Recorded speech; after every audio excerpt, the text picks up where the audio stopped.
So you found the skeleton. How would you tell it's a dinosaur? You personally, how would you decide? Well, interesting question. I don't know. I'd have to do some research on this.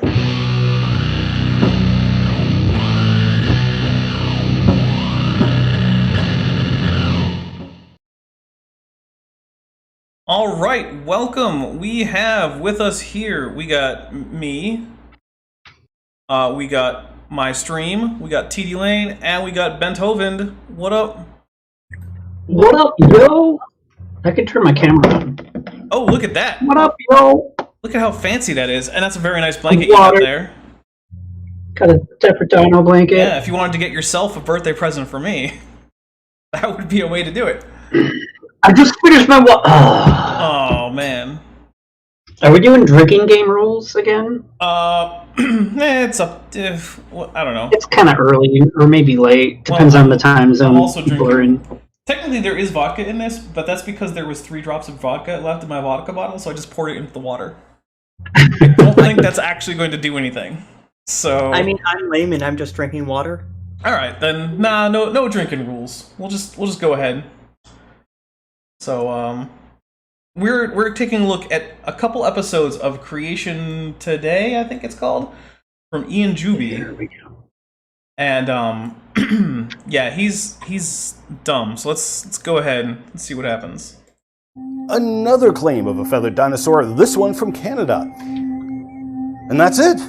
This is Genesis Week. I cut out all the cringy A stuff recent for you. report came out on a feathered dinosaur found here in Alberta, Canada. The dinosaur was found in the typical death pose with its head thrown back as far as it can go. Now, when I say the death pose is common, I ain't joking. It is so common it has its own name, the opistotonic pose. It is powerful. So I want to point out, it does have this name, but it's not a name that was invented for dinosaurs. It's actually a medical term that can happen as a result of things like drowning or lockjaw, if you're familiar with lockjaw. So it's not somewhat really familiar. Yeah, it's not really evidence for or against evolution. I don't. But anyway, let's hear what else Ian has. Evidence that the dinosaurs died by drowning, and the sheer scale of the geology of the burial indicates a global flood. Now, back in 2007, Cynthia... No, nothing about the scale of the burial of anything in the entire world indicates a global flood. Because a global flood would require an actual flood layer composed of either one or a few layers of graded bedding that is worldwide in extent. The hilarious thing is that really nice fossils like that are found like that are very rare and found in general deposits in places where they would be buried quickly after drowning. Yeah. Who would have think? Well, by the way, Smitty, yes, lockjaw and tetanus are in fact the same. Well, lockjaw is a stage in tetanus, if I remember correctly. It's when various muscle spasms resulting in muscles being locked in place and essentially paralysis occur. So, yeah. Fox and Kevin Padian published a paper on this very common death pose, in which they concluded that it was the creature itself pulling its head back due to asphyxiation, followed by rapid burial. I can't get this to be a the little most smoother, obvious explanation would be a flood. In 2011, Alicia...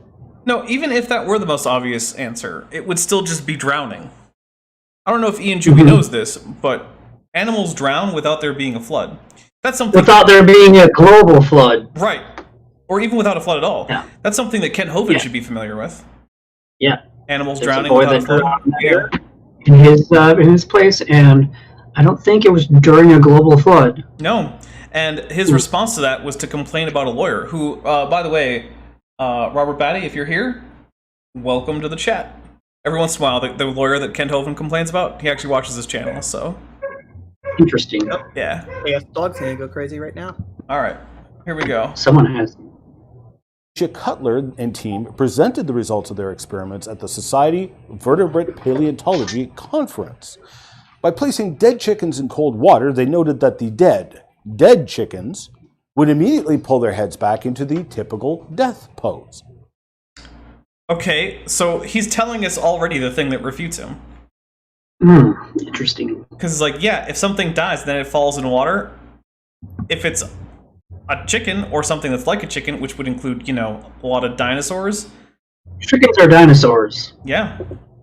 So, Ian, the claim is not that nothing ever drowned and assumed the death pose because of that. And actually, so he's, later he's going to cite something, and I'll get back to that.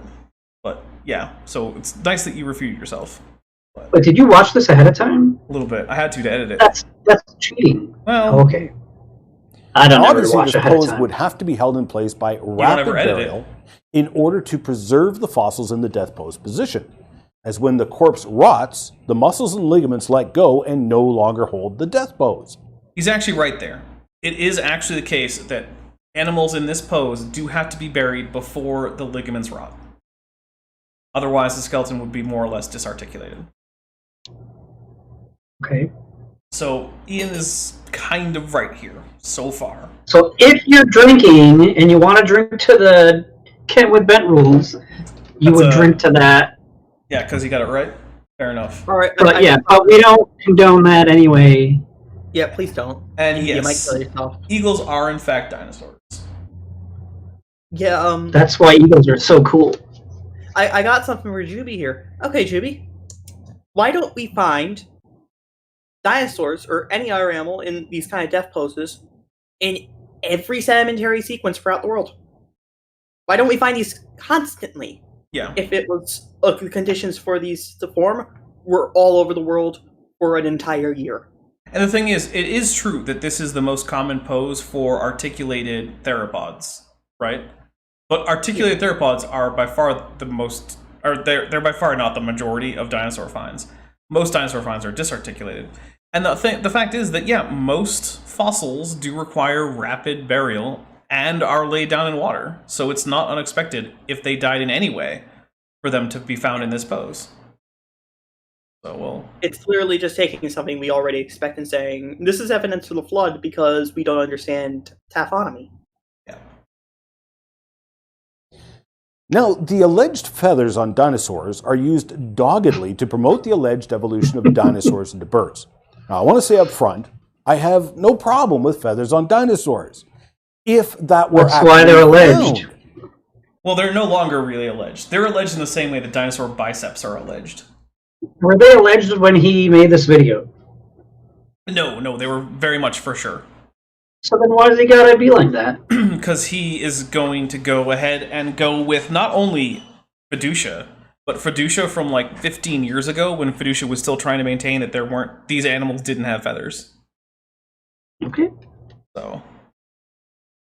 Oh, and Smitty, I think Strong Bad is outside of, that was before random Evo time. Yeah. I think that was before Kent Hovind's prison time. That's before my time. Yeah, Homestar Runner, man, you got to realize there's a lot of kids around. They weren't even born by the time that website really stopped functioning. So It's still up. I think you can still go there, yeah. And I know it's been put up to YouTube too. Okay. Feathers on dinosaurs would not necessarily be de facto evidence that birds evolved from the dinosaurs. In essence, arguing that feathers are evidence that dinosaurs evolved into birds is an argument from homology, or similarity. Yes, it is. For instance, the bird wing, horse leg, Yep. whale flipper, and human arm bone all have similar bone configurations, a homology. No, it's not just that they're similar, Ian. It's that they develop in the same way in embryo, and the same bones are used for the same purposes in different ways. There's a whole pattern of convergence and homology that helps make this argument. Like, for instance, you notice that whale flipper? How, like, more than half of the length is actually made up of phalanges? Well, if you look at a penguin flipper, which actually looks more like the bird wing, almost none of it is made up of phalanges. It's almost all made up of the humerus and the radius and the ulna. And they're actually locked in place, unlike the whalebone, where at least the fingers have some flexion to them. So, if it's common design, why aren't they designed the same way? There's no physical reason a penguin couldn't do perfectly fine with a whale flipper. or sea turtle flipper for that matter, which is even more different from either of them.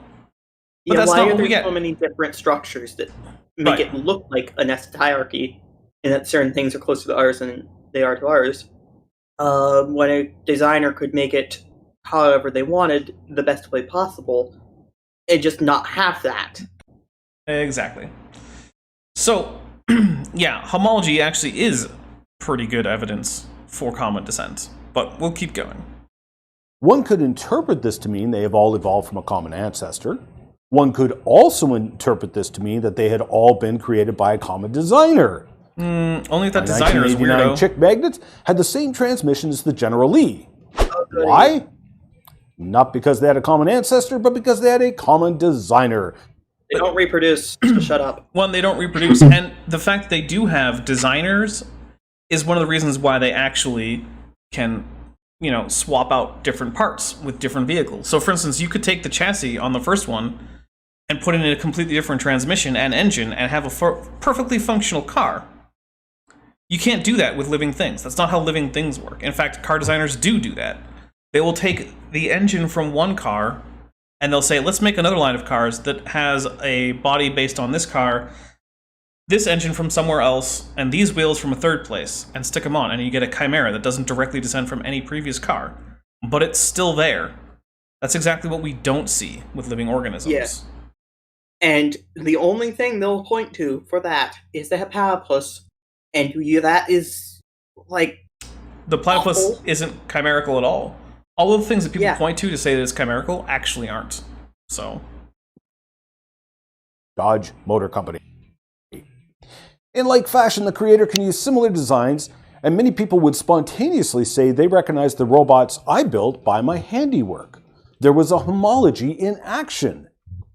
They recognized the common designer, the common creator, maybe, among all these different robots. This was because those robots had the same creator. So, feathers on dinosaurs does not in any way refute creation, though it can be interpreted as support for dinosaurs evolving into birds. It could also be interpreted as evidence for creation, a common designer. My problem, however, is with what the evidence actually is and what the interpretation of that evidence is. Van der East and team used very strong language in their article. They did. The most common integumentary structures are unambiguous feathers. However, distinct feathers are preserved along the dorsal vertebral series. However, feathers extend continuously to the eroded surface, indicating that the plumage on the flanks extended at least halfway to the belly. The left forelimb of TMP 2009 lies alongside the body and is also feathered, but the unguals are not visible because they are obscured by body plumage. Feathers covering the left ilium are the best preserved on the entire specimen. Here, detail of feather preservation is excellent. In fact, they use the word feather 78 times in the paper. But let's take a look at the rest of one of the lines to see what they are calling feathers. The most common integumentary structures are unambiguous feathers, comprising filaments that range from 25 to 87 millimeters in length and 0.2 to 0.5 millimeters in width, preserved as dark, carbonaceous imprints surrounding specific portions of the skeleton. So what they actually found was fossil fuzz. Yeah.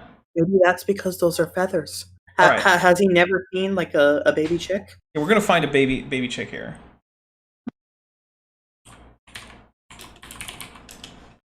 All right. So you guys won't be able to see it directly on the Discord here, but I'm gonna put up a picture for everyone, and we're gonna be able to take a look at it, and we're gonna see if it's fuzzy or if it's not fuzzy. So that's gonna be. You can put 1 in the chat for fuzzy, and 2 in the chat for not fuzzy. So, and by the way, I want to say hello to all the people I may have missed. So I believe I already said hello to Smitty. I said hello to Smitty. Hi to Man. Hey to HM. What's up, Random Evo Times? Maya is back. Mothra J Disco is in the house. let's see. We got Cy Strikeling. What is up, Cy Strikeling? Good to see you here. No. Cy Strikeling, why don't you have a wrench? We're gonna fix that. Yeah. Cy Strikeling, there you go. We got Zell311. I know I said thank you to you for saying happy birthday, but it was just in the chat. So Trevor Davis, there we go. So so this is a fuzzy thing. Now, here's the other thing. Those are feathers. Yeah. What It's called Juby seems to not understand down. is that there are multiple types of feathers. Yeah, It's not just feathers. Yeah, oh, Dreaded Lindworm says 3. Thank you. Vandalia 1998, you don't think that's fuzzy? All right. I mean, Smitty, 1 is fuzzy, 2 is not fuzzy. So, yeah, this looks, Madman says it looks pretty fuzzy to me. Yeah. So, yes, Ian, they did find fuzz. That doesn't make it not feathers. That's not how that word works. Oh, and Smitty, you're going to go with a spanner? Hey, man, I live in the United States. What can I say? And Big Boy 4013 says, happy birthday, Dapper Dino, with a drumstick, a ham, and what looks like a Mai Tai. And then he says, live long and prosper with the Vulcan hand sign. Thank you very much, man. I wish I had all 3 of those things here. Random Evo Times. The wrench is for, it allows people to hide users and ban users, and basically it's for a few people that I have given some instruction to, as well as people who I appear on their shows and they appear on mine and stuff like that. So, yep. Let's see. All right, back to Ian. Now that we know that being fuzzy isn't the same thing as not being feathered. They found filaments which they interpreted to be some kind of proto-feather, an evolutionary precursor to the feather. Not really, but In kind fact, of. their verbiage was remarkably like that of what was written about Sinosauropteryx when it was found with fossil fuzz claimed to be proto-feathers back in 1998. Later on, it turned out those proto-feathers were probably collagen fibers, which are a fiber found even in your skin. Now, interestingly, some scientists, both hold on. evolutionists... Hold on, we gotta talk about Lingam Soliar et al. From the Proceedings of the Royal Society's paper. Okay. So, I read this paper. You know how long it took me to read this paper? 5 minutes. Actually, yeah. That's about how long. It was 3 pages, one of which was just condensed figures from the original Sinosauropteryx paper. Yeah, that's it. Lingam Soliar is a fiducia flunky who goes around with trying to support Alan Fiducia's long debunked nonsense about feathers. In fact, now both Lingam Soliar and Fiducia have backed down off of this, saying that these aren't feathers and instead are degraded collagen fibers. And now they're claiming that in fact Sinosauropteryx and all these other feathered dinosaurs are actually flightless birds and not dinosaurs at all. They just happen to look just like dinosaurs because of convergent evolution. Yeah. Yeah. Alright, we got a 199 super chat from Vandalia 1998 who says, I thought you meant like a blurry picture fuzzy. Oh, no. I meant the integument. Let's see. Icarus, you can mod now if you want to. If you don't want it, I can take it away.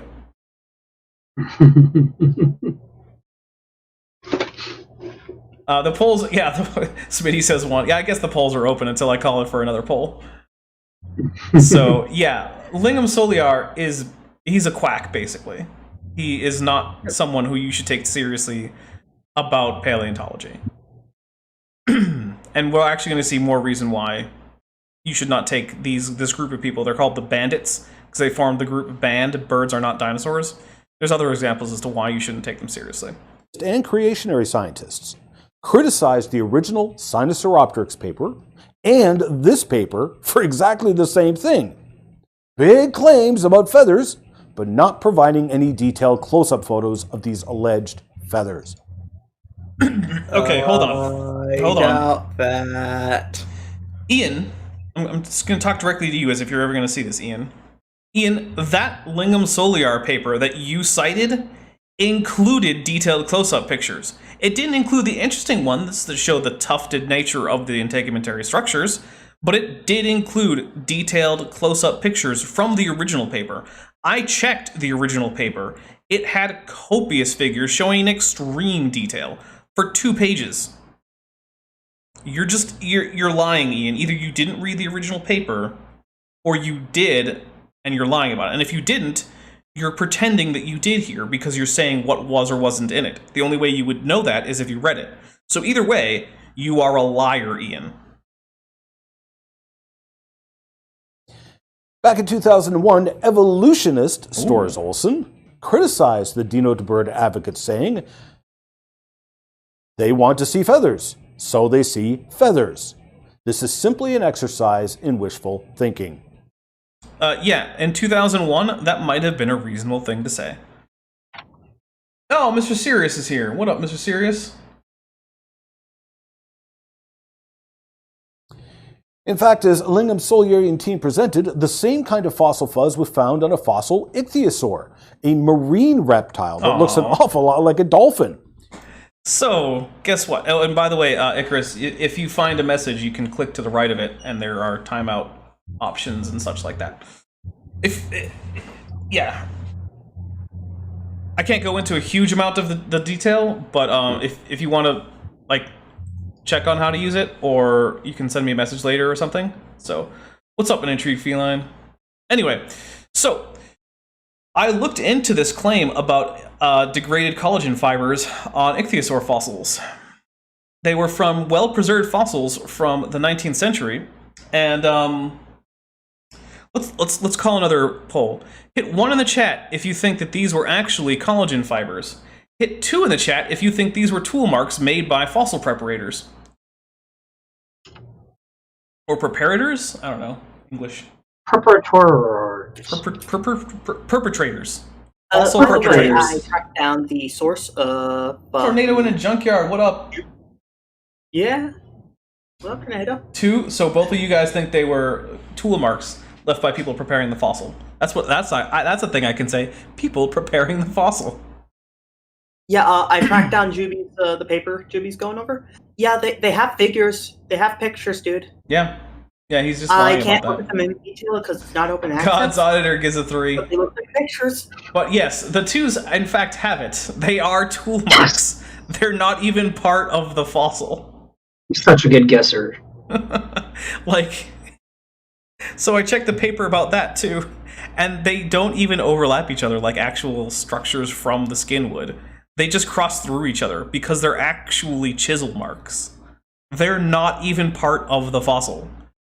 It's bad. Oh man. So there we go. Why don't we see a paper celebrating the feathered dolphin? Why do we not see a paper? Okay, first, because it wasn't feathers or collagen, Ian, and it's not a dolphin. It's a reptile. Oh. So Everything you said about that was wrong, man. yeah, basically, I should have the Luke Skywalker clip ready.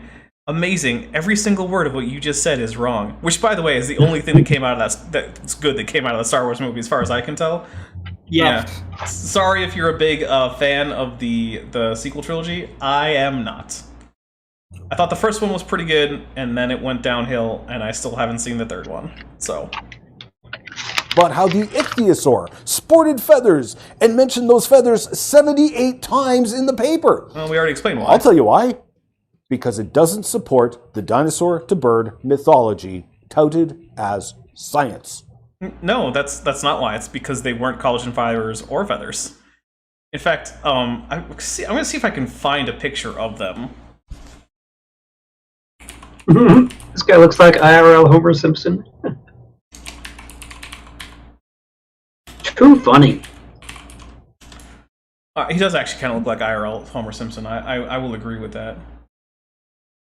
All right, so that clickety clackety was me seeing if I can find it, but Google's being slow as crap, so we'll come back to that.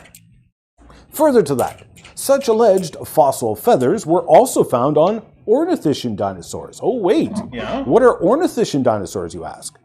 Well, there are basically 2 groups of dinosaurs. The Saurischians, which have hips like a lizard, hence the name Saurischian, which means lizard-hipped. The Ornithischians, meaning bird-hipped, are so named because they have hips like a bird. The Saurischans include dinosaurs like T-Rex and the longnecks, the sauropods. They lay eggs like a bird, some have feet like a bird, some have feet like elephants. They all have hips like a lizard. No, none of them have feet like elephants. It's actually one of the more annoying tropes in paleo art, is to draw these animals as if they had feet like elephants, which they do not. But I did manage to find some pictures of this alleged collagen fibers. So, one of the things that you notice very quickly about these alleged collagen fibers, which you guys can see on the stream in a few seconds, is that, do I have a higher quality image of, I'm not sure which image you're talking about, God's Auditor? So anyway, so there's a few things that you'll notice in these. One is that they don't actually very closely intercept the soft tissue outline, which in these exceptionally well-preserved ichthyosaurs you can actually find. But another thing is that they all seem to have a very deep depth, and they're all gouged in different directions, including in swirls, right? That's because these aren't part of the fossil. These are tool marks. This is not actual structure of the original organism. This was done by fossil preparators or preparers or whatever you call them in the 19th century, getting these things ready for display and not being super careful once they were outside the area of the soft tissue, using tools that aren't as specialized as the ones that we now have, where we have things like high precision Dremels and stuff. They had hand chisels and little pokey things.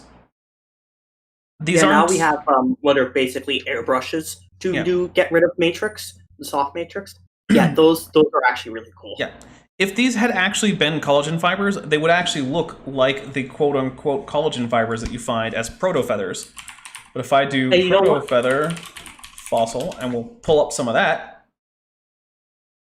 Oh, hey, Google's wishing me a happy birthday. It's because these filaments in the on the fossils he's talking about, the ornithomimid, they're not easy to tell. You need a trained eye to tell if there's filaments there. Yeah. And he doesn't have a trained eye. And one of the things is that, that is not the, I wanted the actual picture. Because I recognize two of these, I'm not sure about the third one. Yeah, so here are the Ornithischians that he's actually talking about. Well, one of them is Psittacosaurus, and the other one is Tianyulong. So one of the things you'll notice is that these all tend to go in about the same direction. Here they do, at least distally, or sorry, proximally, but then distally they do start to branch off in other directions. But they also root right into the soft tissue outline. Right? This is not the same thing as we were seeing with those ichthyosaur marks. So even if the ichthyosaur marks were actually collagen fibers, they still aren't consistent with this. These are clearly things extending out from the soft tissue, which is actually still well preserved in this top thing, which is the Psittacosaurus. In fact, those little dots that you can see, those are actually dots left over by melanosomes. Those dots would have been visible on the animal's actual skin. You're looking at what color the animal was. Nice. Yeah. Nice. And so the other thing that you'll notice is that these marks are not deeply gouged swirls all over the area outside of the soft tissue outline. That's not what you're looking at. They're not the same thing. All you have to do is just Google it and you can tell the difference. So, Mr. Sirius says, fossil preponderances. I like that. So, okay, now that we can see the difference, I mean, just look at them. They don't even broadly look similar. Yeah, Right. like, yeah, that's why they're not being interpreted as the same thing, because even a layman can tell that those aren't the same kinds of structure. So here we go. Well, maybe that one had curly hair feathers. Maybe. Yeah. The Ornithischians includes dinosaurs like the ceratopsians and the hadrosaurs. They lay eggs like a bird. Some have multi-toed feet.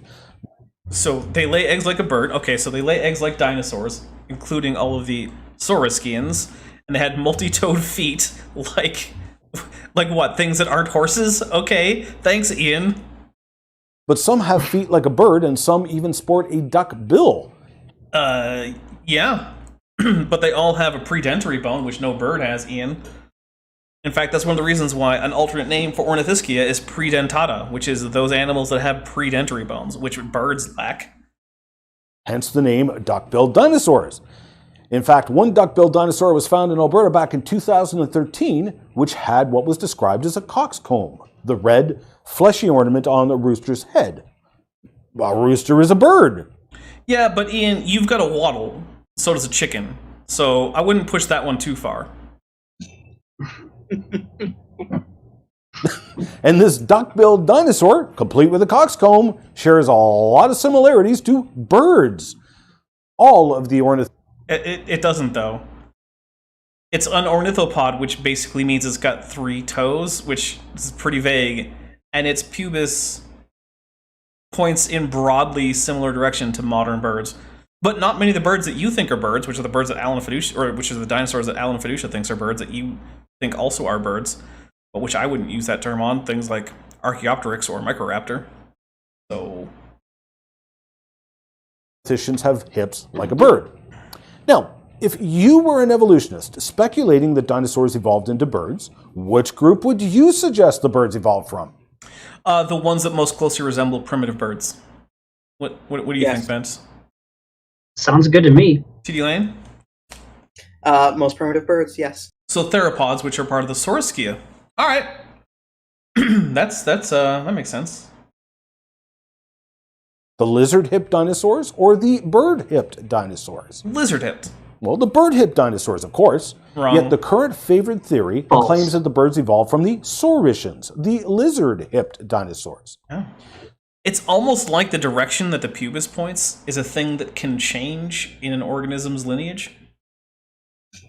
Like bones can actually point in different directions in related animals. That's crazy. I know. So as you can see, homology is a useless argument for evolutionary theory. Nothing that you just pointed out was homology, Ian. the coxcomb It's opposite day. on a hadrosaur isn't a homology. The fact that its bones point in that way isn't a homology. We can tell because they, in fact, well, we can't tell very well with the coxcomb. We can have to just do phylogenetic bracketing.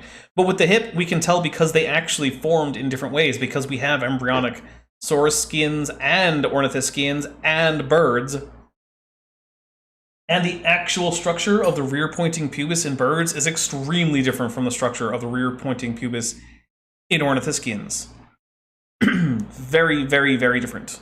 In fact, the hips of Ornithischians that you find are actually more like the hips of that Tyrannosaurus than they are like the hips of modern birds, despite the rear-pointing pubis. Because the advocates are simply picking and choosing the homologies that they want. These alleged feathers have been found on both Saurischians and Ornithischians, and even on a marine reptile, the ichthyosaur.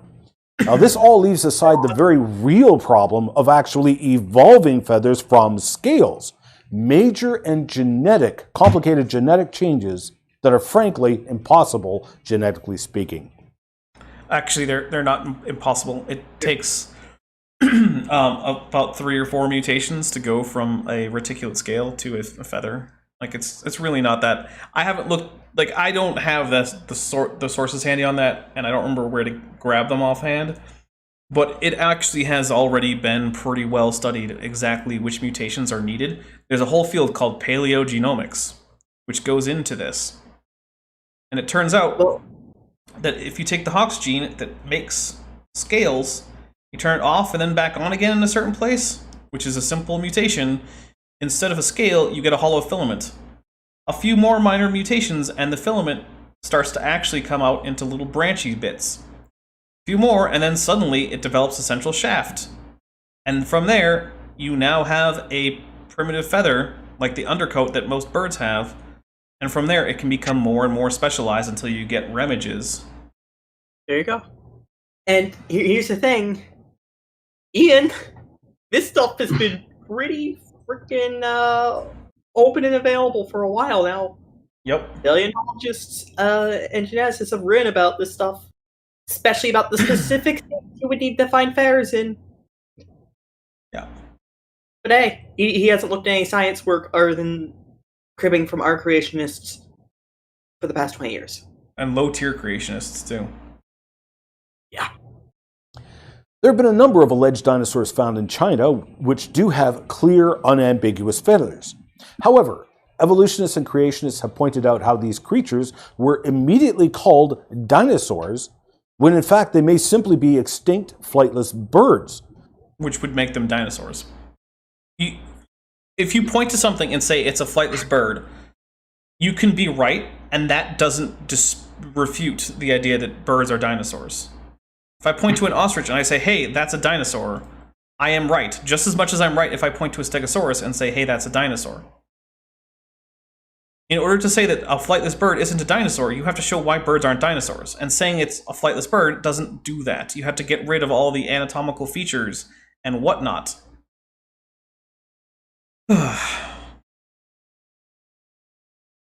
But because of the evolutionarily assigned age of the rocks, the researchers expected to find dinosaurs, not birds. So they simply classified them as dinosaurs. I'm going to have to call BS on that. And we're actually, I think, going to get into why that is in a few minutes. But yeah, birds... Okay, so I'm a little restrictive with how I use the word bird. Not everyone is as restrictive as me. And one thing is, the word bird isn't actually really a scientific classification. Aves is, and traditionally Aves has been the same thing as bird. But now a lot of people would like to extend that definition to animals like Anchiornis or Archaeopteryx or things like that, right? I usually use the word to specifically mean aves or crown birds. So basically, if you take Struthio the ostrich and you take Passer the pigeon, and you find their most recent common ancestor, that animal and all of its descendants are what I would count as birds. So Archaeopteryx, out. Enantiornithines, out. Hesperornids, out. Like, I'm actually pretty darn restrictive when it comes to what I actually count as birds. You don't have to be. But, even crown birds, so the most restrictive group that I would use as birds, their divergence time is 111 million years ago. So it's towards the beginning of the Cretaceous. That's when crown birds evolved. Which means if you're going to take a broader definition and you're going to go with things like Archaeopteryx, you're well into the Middle Jurassic. So throughout the majority of the time frame on which dinosaurs have lived on Earth, you either have things that are essentially panavian or paravians, so things that are almost birds are in like Aviale or Ornithurae. Or you actually, for about half that time, because you've got to remember the Cretaceous is a very long time. It's the longest of the Mesozoic periods, and only the very end of the Triassic had true dinosaurs. So the Cretaceous itself is about half of the time of dinosaurs. For that whole time, basically, you have birds. So it is not the case that workers would expect to find would not expect to find birds in layers where they expect to find dinosaurs. It's like saying, oh, we dug in the ground and we didn't expect to find monkeys because it's recent enough for humans. That's not how it works. Yeah, it's literally just a why are there still monkeys argument. Exactly. Ashby Camp had an excellent article documenting this, which is freely available on the web at trueorigin.com.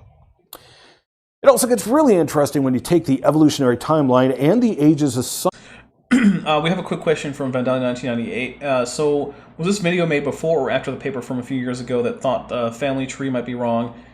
If that paper was ever peer-reviewed, that is. I believe you're talking about the Ornithoscelida hypothesis, which unites theropods and Ornithischians in a group and has sauropods outside the traditional definition of Dinosauria, but people who support that just want to redefine Dinosauria, which I'm not a fan of, but whatever. Yeah. So I believe this video was probably before that. I'm not actually sure, because this video and that paper, I believe, came out at similar times. But and that paper was peer-reviewed, and it did pass peer review. But remember, passing peer review is not the same thing as being confirmed. What it means is the peer reviewers think you've done a good enough job that this should be presented to the wider scientific community for them to go over. Subsequent studies have disagreed and agreed, and it's gone back and forth. Right now, I think I haven't taken a survey, but from what I can tell, most workers in the field of dinosaur paleontology are currently still on the camp of the traditional Saurischian Ornithischian divide. But it is almost certainly true that the Saurischian condition, with the pubis pointing mostly downwards but slightly anteriorly, is the primitive condition for dinosaurs, and that the Ornithischian is a derived condition. So... Oh, and Tornado in a Junkyard says that he has a free return trajectory from the Mun. Well, congratulations. That is the best way to get back, especially if you're early game in a career or science mode. So don't burn up. I hope you brought a parachute. If you didn't, remember, Kerbals have parachutes. Kerbals do have parachutes. You just gotta pick a good time to get it. So yeah, congrats, man. That's awesome. I'm sorry, I got a little frog in my throat or something. Actually, I can all. Oh, Dapper, if I can make a prediction about what I was about to say, it's going to be basically saying ghost lineages are dumb.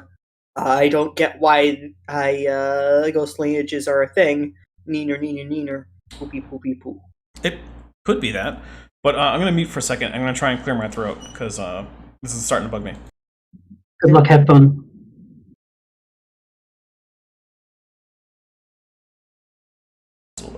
Alright, that's a little bit better. Sorry about that. Yeah. I was trying to do it, like, quietly. Is Erica going to make an appearance today? So I did ask her. She was on a boat or something recently, and I think she only recently got back. So she's welcome to hop in. She knows where this is if she has time. So I can't say for certain, but she had prior plans with friends and family today. So Boat plans. Oh, it's a probe? Okay. Okay. So it's set. It's a probe. It's set that way so you can have a burn retro with the remainder of my second to the last stage. Okay. Well, here we go. Let's get in a little bit more Juby. To all of these alleged father dinosaurs. Now remember, the dinosaurs were supposed to be evolving into birds, and in particular, evolving feathers from scales. It was claimed that all... Well, actually, no. Ian, you already pointed out that Ornithischians and Saurischians both had feathers. Now, we also know that pterosaurs had pycnofibers. Pterosaurs and dinosaurs together, along with their close relatives like Dinosauromorphes and Dinosauriformes and all those, they formed the clade Ornithodyra. So we actually have reason to think that all ornithodyrans primitively might have been fuzzy, which would mean that the actual evolution of scales would have happened before ornithodyrans even evolved. So by the time you get dinosaurs, there's actually a pretty good chance that you already have feathers as a universal basic trait for dinosaurs. Right now, you can reconstruct basically any ornithodyran as being fuzzy unless you have evidence to the contrary, and it's not unreasonable. Yeah, like, the skin impressions of, like, say, we have Tyrannosaurus skin impressions that heavily suggest that they were mostly scaly. Right. So one of the things is that scales persist as an integumentary cover even to the modern dinosaurs. If you look at the bottom of an eagle's foot, those are basically the exact same thing as was covering, say, like Ceratosaurus like me, or Tyrannosaurus, or something like that. So yeah, or say if you look at a I don't know, ostrich foot? Yeah, or a cassowary foot? You'll notice it's scaly? Yeah, so birds have reticulate scales on their feet. And yeah, the scales that you see on dinosaurs where you find them are probably secondary. They are probably suppressed feathers, which is what the big scales on birds' feet are. And even if they're not, even if they're just reticulated like you get also on birds' feet, that's still not a contradiction to the idea that being fuzzy is the primitive condition for at least Dinosauria, if not all of Ornithodyra. So yeah, feathers evolved before dinosaurs evolved. Yeah, which, going on a comment from Ratchet Freak, yeah, Ceratosaurus, we have evidence to suggest that it was scaly, not feathered, correct? Yes. Sorry, I clicked the wrong thing when I was trying to... That will happen. all of the different stages of this feather evolution had been found. So, in this chart, with the oldest on the left and your youngest on the right, we should see a gradual progression of scales to feathers. Oh.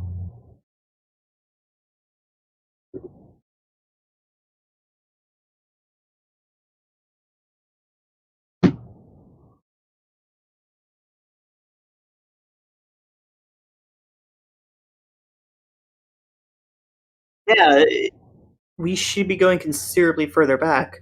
Not to mention the scales were already there. So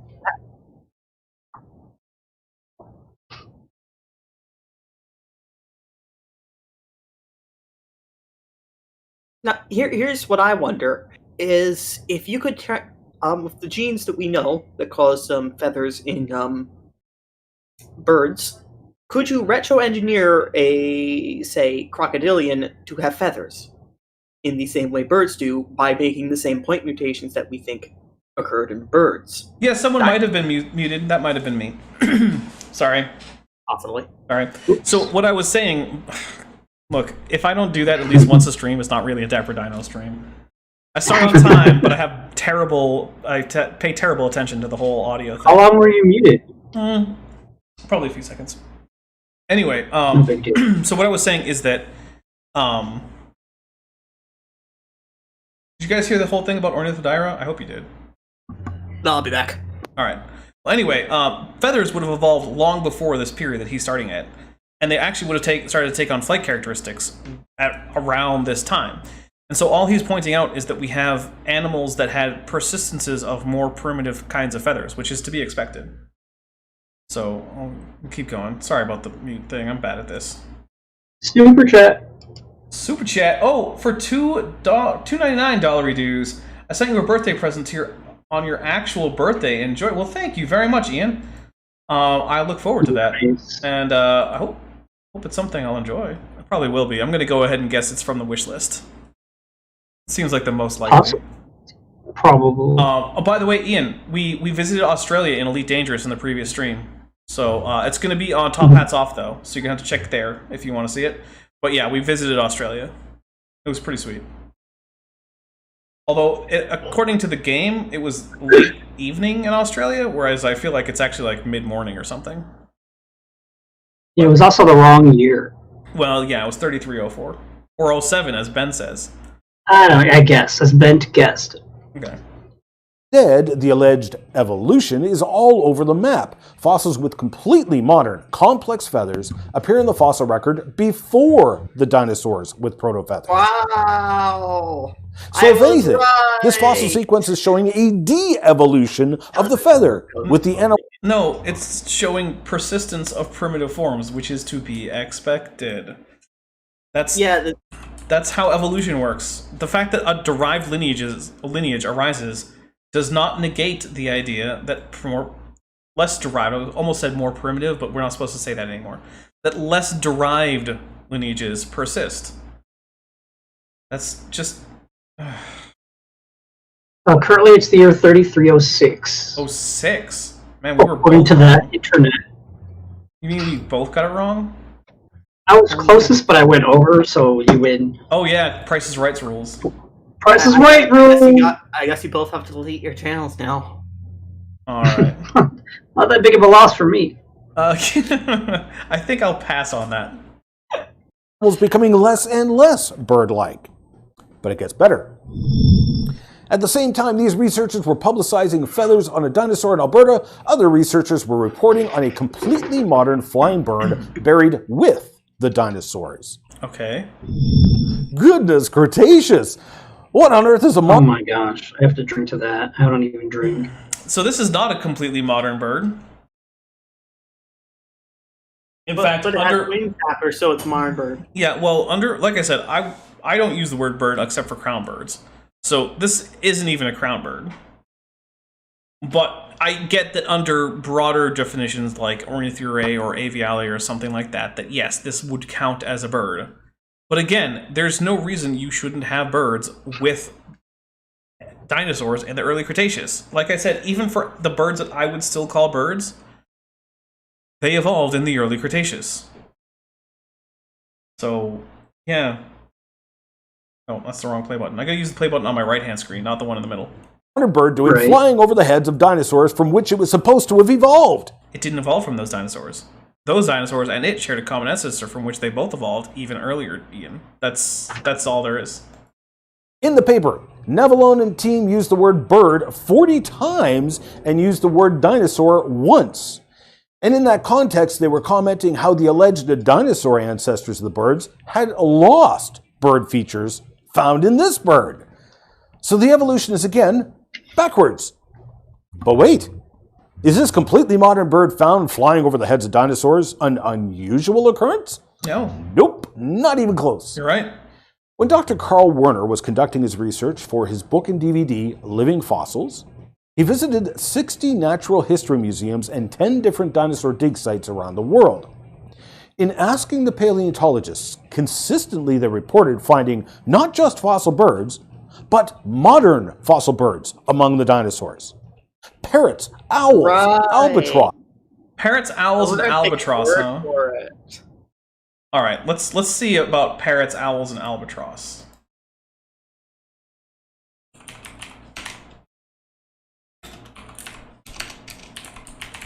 This is like literally just a Ken Hovind moment. Basically, yeah. Yeah. But yeah, I'm gonna go out on a limb and say that parrots probably weren't found with the dinosaurs. I know albatrosses weren't because albatrosses didn't evolve until the Cenozoic, because albatrosses are actually a sister group to penguins, and penguins and albatross fossils aren't found until well into the Cenozoic. So I already know that that's false. That's just a lie. Oh, hey, look! Parrots evolved at the earliest 66 million years ago, which is when the dinosaurs died out. So unless we're talking about the very end Cretaceous, no, you're not finding parrots with dinosaurs, Ian. You're just lying again. Loons, ducks, cormorants, penguins, sandpipers. Well, we already know that the penguins is wrong. I don't actually know about the cormorants or sandpipers, but ducks is actually not unusual because ducks are a member of Anseriforms, which is a member of the larger group Gallo-Anserae, which in fact is the earliest branching group of neonath birds. And in fact, they were common in the Cretaceous, in the late Cretaceous. This isn't controversial.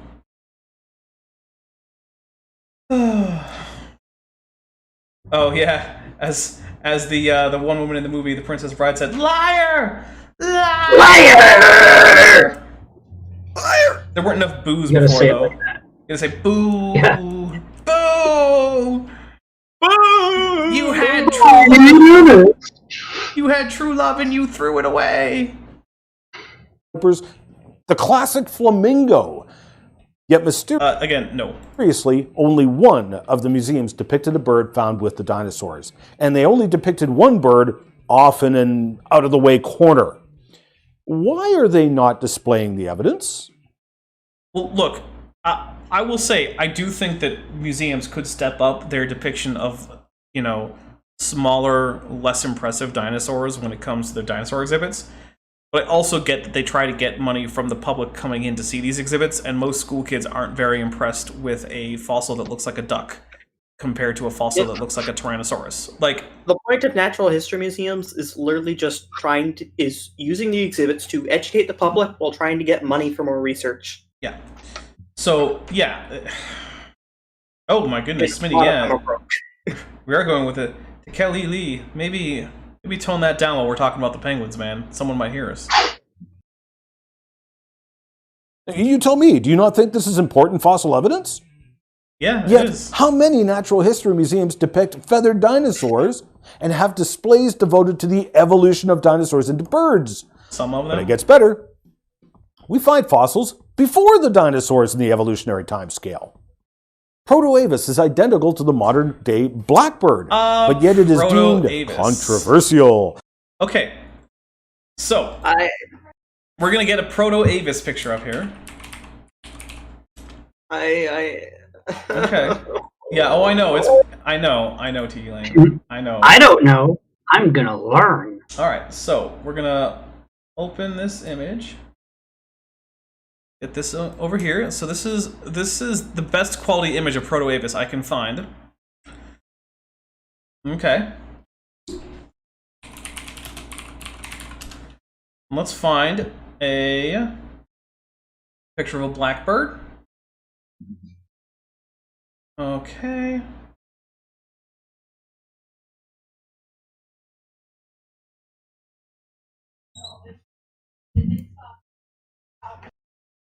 All right, let's see. Here we go. Here is a modern blackbird. You guys let me know what you think. Are those identical animals? I've never seen things look more similar in my life. So I'll tell you what, put 1 in the chat if you think these are the same animal. Put 2 in the chat if you think maybe these are different animals. And we'll see how that goes. And once we get a consensus from the actual chat, I will then go through some of the reasons why maybe the animal on the left isn't identical to the animal on the right. And then I'll go through some reasons why maybe the animal on the left isn't an animal. What? Yeah. It's a plant? No. Okay, so it looks like we're getting a lot of 2s. I don't think people think that these are identical organisms. I don't know, man. That tail really throwing me off there. Yeah, those very similar tails, right? Yeah, I mean, just nearly identical. right.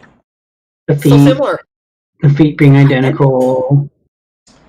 All right, so basically, no one thinks they're identical. So thanks, Ian, for making my job easy by saying it was identical to a modern thrush. Which, by the way, the blackbird, the common blackbird, is the bird most often referred to as that, and it's part of the thrush family. Anyway, so let's go through a few things. Let's see. One is that this head is extremely different. It's not even exactly very clear what the structure of this cranium is in this picture, because this beak-like thing doesn't actually look a whole lot like a bird beak, which is almost all premaxilla. If anything, it looks like the premaxilla is constrained to like the, anterior quarter or so, because this looks like an Aries right here, or maybe even an antorbital fenestra, and this is an Aries up here. So the skulls are extremely different. Another point is that the tails are also extremely different. The thrush has a very short tail, which actually isn't even present in this mount, probably because the vertebrae are too small and delicate or something. But they should be there. But that's about the right length for a bird tail, followed by a picostyle, which this animal does not have. Now, we can't say too much about the thoracic area of the animal since it's not here. But I can point out that we have 3 separated metatarsals, whereas over here on this bird, there's a single fused tarso-metatarsus. Also, this animal only seems to have metatarsals and then 1 phalange per toe, followed by an ungule. And I know it's hard to see here, but birds tend to have a pattern more like 3, 4, 5 for phalanges instead of 2, 2, 2. Or maybe this was 2, 3, 2 because we're missing 2 phalanges here. Also, so I did actually look into the descriptions around Proto-avis. Here are some reasons why Proto-avis probably isn't actually an animal at all. It's probably a chimera. Okay, so the cervical vertebrae are morphologically indistinguishable from Trypanosaur vertebrae. Trypanosaurs aren't even dinosaurs. They're certainly not birds. They're more like sloth lizards. They hang in trees by their big claws, and they have weird scorpion stinger tails. Well, they're not really scorpion stinger tails, but they have weird claws on their tails. But that's cool, you have to admit. Oh, it is cool, but it's almost certainly not that animal, because that animal doesn't have any other Trypanosaur features. Also, according to the literature I could find about Proto-avis, which is extremely slim, by the way, because it's not an accepted actual animal, the femur actually looked more like ceratosaur femurs rather than tetaneuran femurs, which is what you would expect for any bird, and it's what modern birds have. They don't have ceratosaur-like femurs. They have tetaneuran-like femurs. Tetanurae is the group of dinosaurs that includes like Allosaurus and Tyrannosaurus rex and things like that, whereas ceratosauroids include things like Abelisaurs and Ceratosaurus, so things like Ceratosaurus, Majungasaurus, Carnotaurus. Yeah. Again, another problem is that all of these bones weren't actually found in association with each other. They were found in a widely disparate area, in an area that's known to have disarticulated fossils from multiple species. And so, this is a Triassic bed. And so there's actually no good reason to think that these come from the same species, let alone the same individual. Proto-avis isn't a thing. It's not even an actual animal that ever existed. It's a combination. It's a combination of bits from other species. So yeah, Ian. Even if it were a thing, it still wouldn't look like a modern thrush. I would suggest the only reason it's All right, controversial guys, is I'm gonna because it's have to found in go Boston. now. What? Halfway through. Yeah, Halfway I gotta through. do another thing, and I gotta do like 3 or 4 other things after that. All right. Well, we'll take a quick intermission after you get out of here. Yeah, sorry, can't stay for it all. Forgive you. All right, get out of here, man. All right.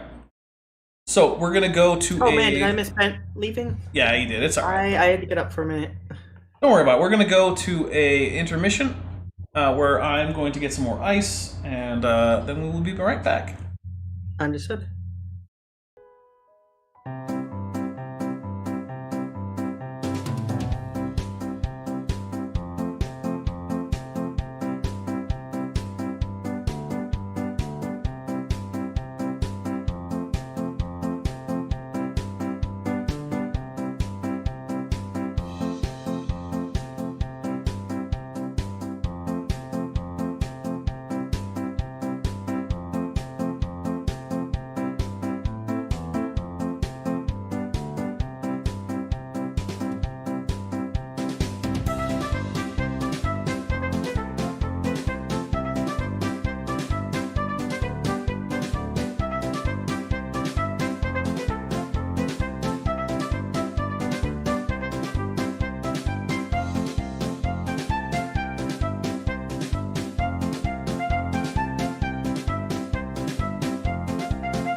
Oh, Nani?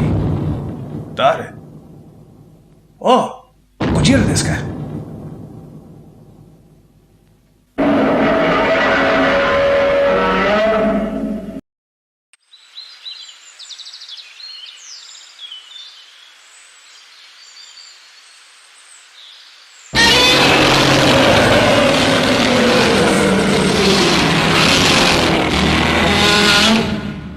Hai, Gojira-san.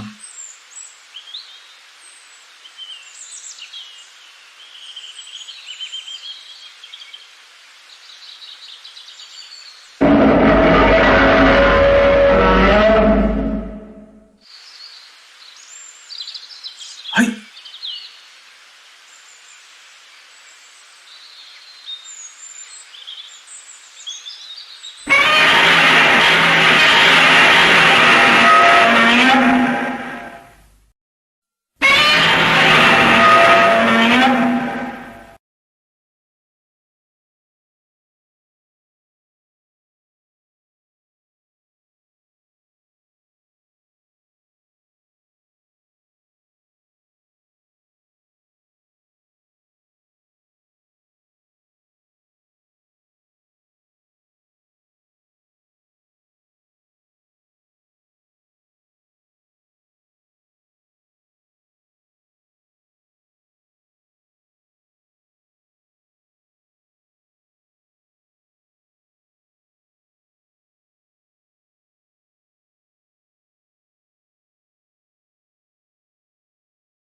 I've Possibly. been muted the whole time. God, you know what?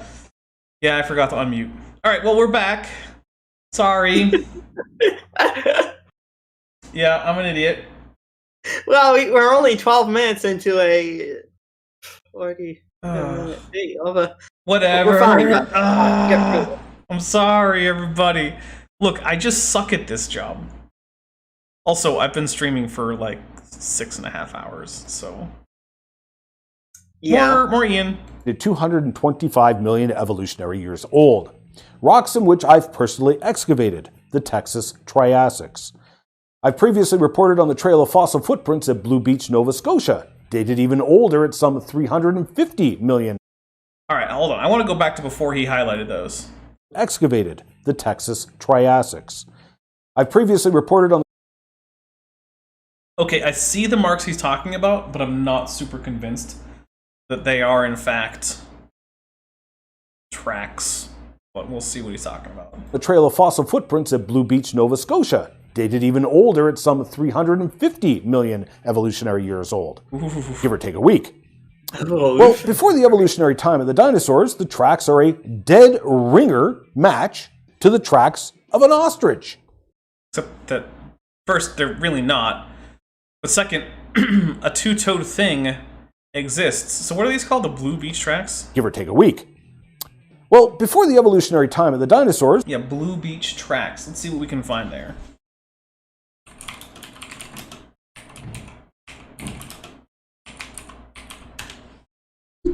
Oh, I should probably put beach with a C, huh? I mean an H. I forgot the H in beach.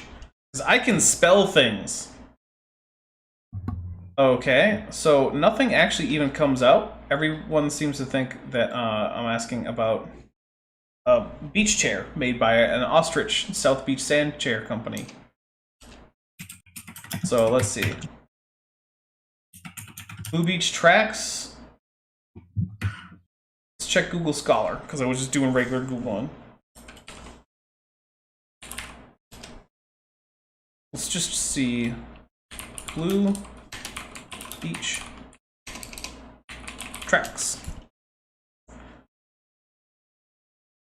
Blue whales, tracks in Japan, blue suede shrews, unbeaten tracks in Japan.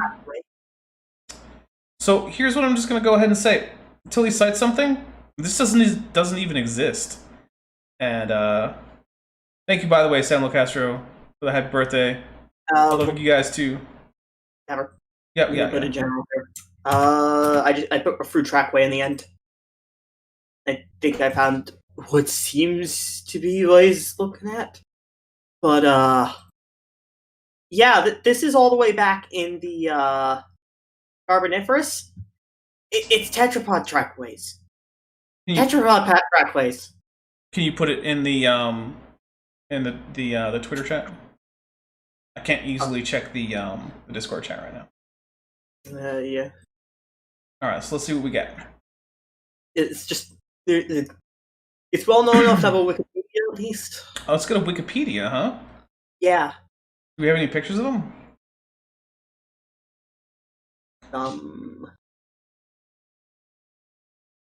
Shellfish Tetrapod footprints, arthropod trackways.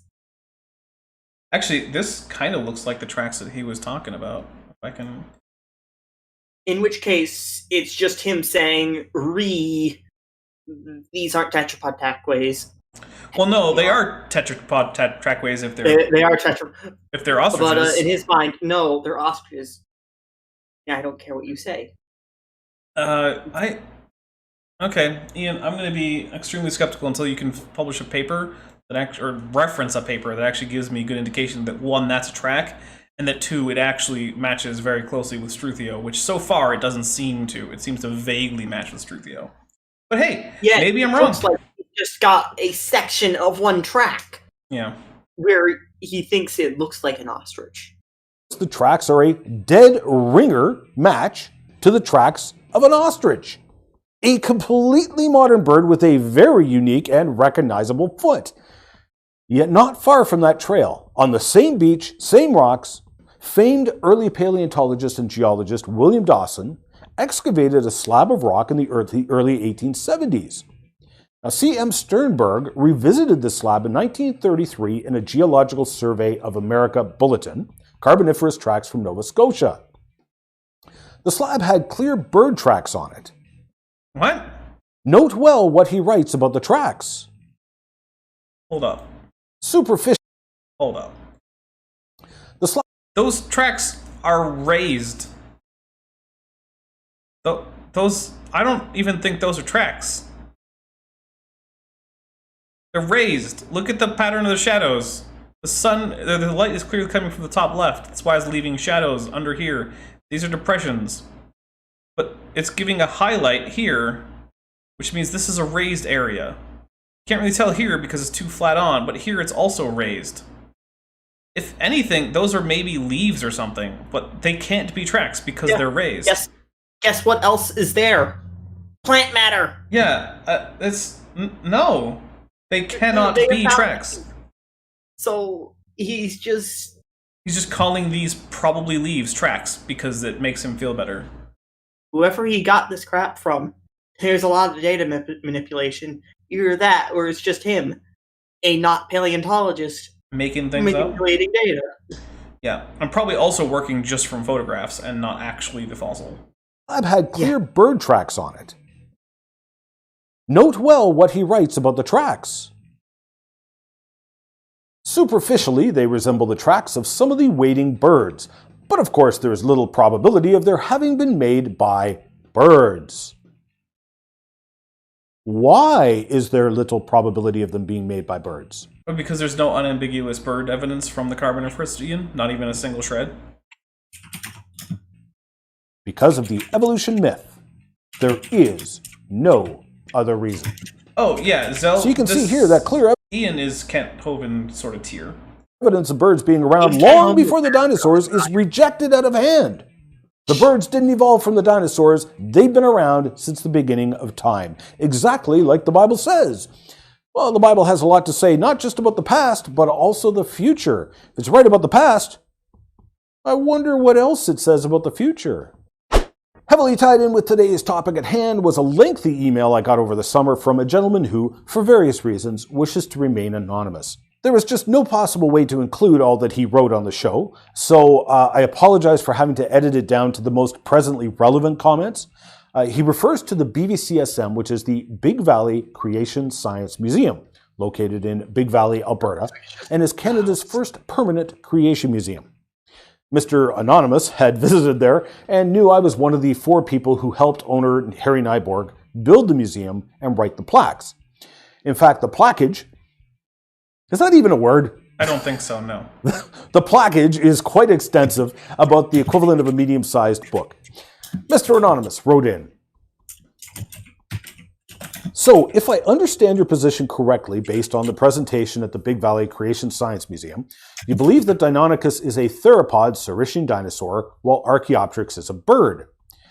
Forgive me if I simply don't understand your argument, but you seem to be saying that the pelvis of birds like Archaeopteryx more closely resemble those of Ornithischian dinosaurs, like Parasaurolophus, than the saurischians widely believed to be among the closest relatives of birds such as Deinonychus. All right, so we now have. Let's see what those hips look like. So let's see. We'll get some Parasaurolophus skeleton reconstruction going here. Oh boy, I wonder how raw Ian is here. We even can. Let's see. Not to mention his anonymous source. Well, this is a letter that he got. I'm willing to just grant that. Yeah. Okay. So, yeah, that'll work. No, not really. Oh, Colton, you have not missed anything worth watching, because well, yeah, Juby is dumb.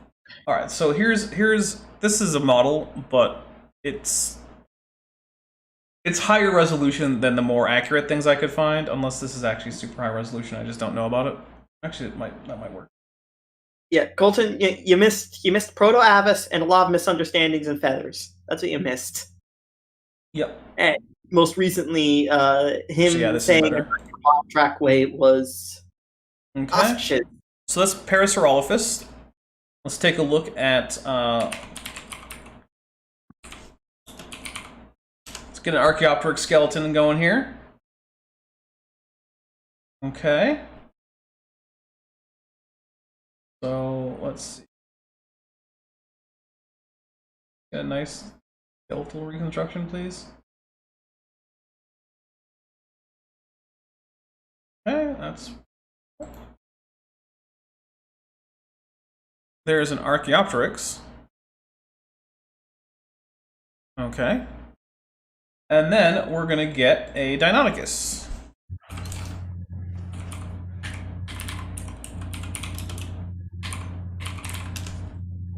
And we're going to see what we get. All right. Here.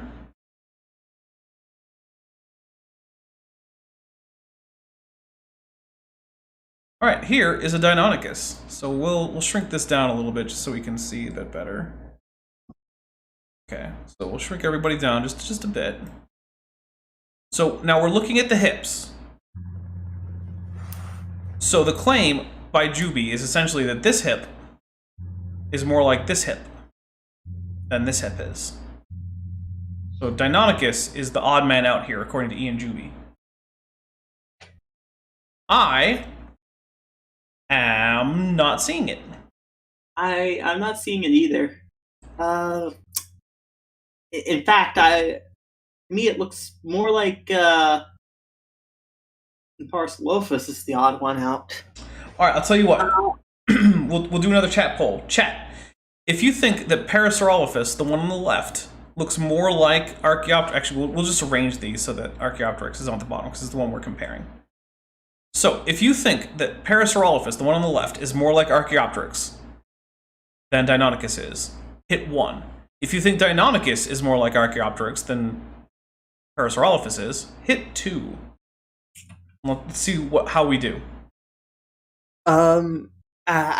While we're waiting for the polling to happen, first from Tornado in the Junkyard, Ian Juby's argument boils down to Yeah, basically.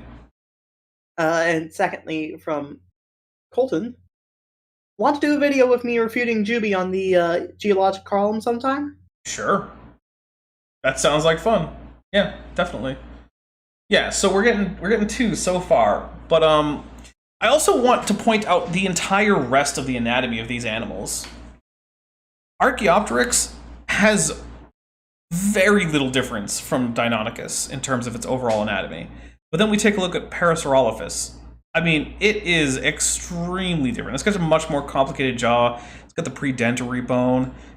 It's got this big, robust scapula where these both guys have sticks for scapulae.